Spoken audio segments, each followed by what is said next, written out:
Hey there, this is Darren, day 68. The two biggest challenges, problems, issues that I've seen in the speaking world after like 2 decades of coaching and learning from great mentors, like helping people over and over again, I see two major issues.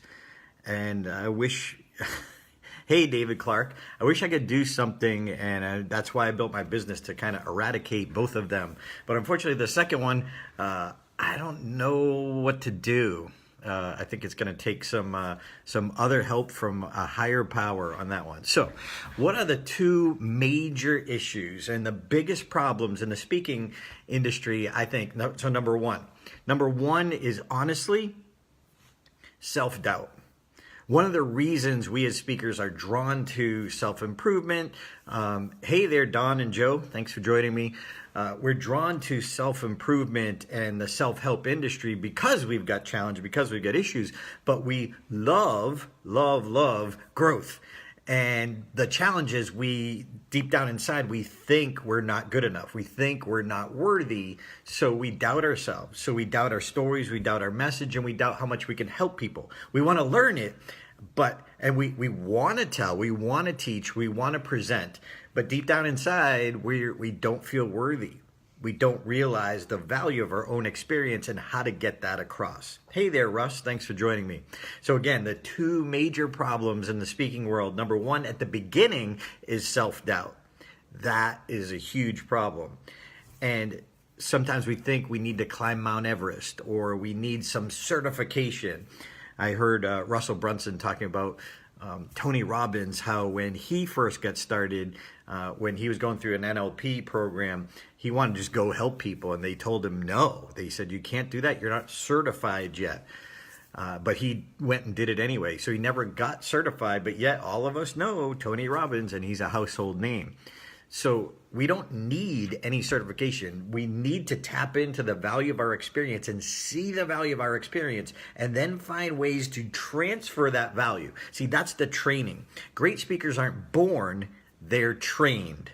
Got that quote from Maureen Zappala, very brilliant quote, that they're not born, they're trained, but most people don't seek out the full training. They want it on the surface, but they don't go deep enough to figure out how to, in fact, tell their story in a way that the true value of their experience, whatever you've overcome, whatever adversity you've overcome, whatever major challenge or goal you've achieved, like in the process, you learned something. Experience is the best teacher. So if we want to be better teachers, we need to dive in and get more experience.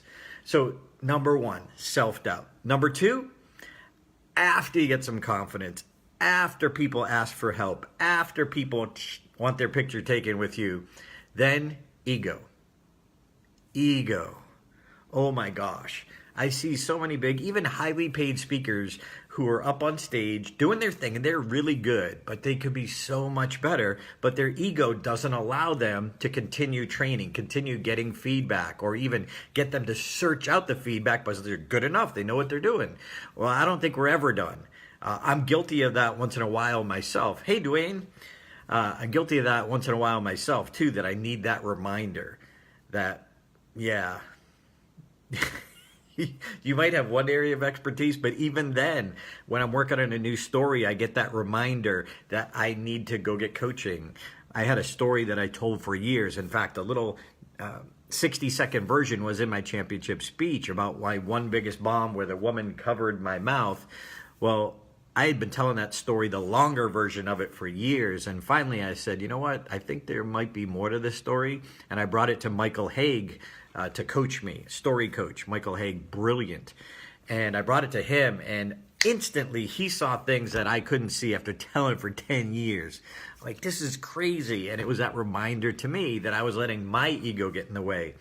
Are you letting your ego get in the way of truly helping the audience even more, even though you might have some confidence? I see this too, celebrity speakers. There are some amazing celebrity speakers. Mark Eaton, I'm a huge fan. One of the reasons is why he's got his story, but he tells it and he constantly gets coached. But there's a lot of celebrity speakers who, it breaks my heart that they're up there on stage. They have this opportunity to influence, and then they're just like answering questions, talking about their story. Okay, thank you, give you my check and go home. I flipping hate that. It breaks my heart. And that's why I think ego is such a challenge. Even people are getting highly paid. I love hearing people who want feedback, truly want feedback, who are good.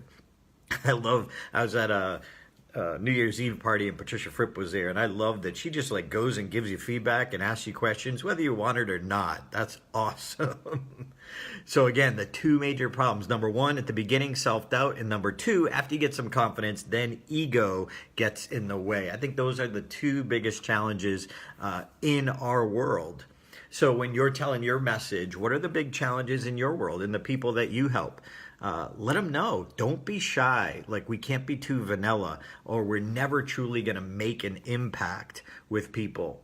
I was listening to the 10X book on audio with Grant Cardone, and he's just awesome. He's like, if you're not upsetting a few people, you need to do more. Oh, people are opting off our lists. And so people who work for him were telling him, oh, we should back off. He's like, no, we're going to turn it up.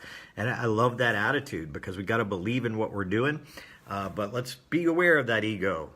Ask yourself, check in. Is my ego getting in the way? And number two, do I self-doubt? If you self-doubt, find a mentor, find somebody you can talk to that you trust, who's qualified to help you figure out where's your value and how to transfer it. So that's day 68.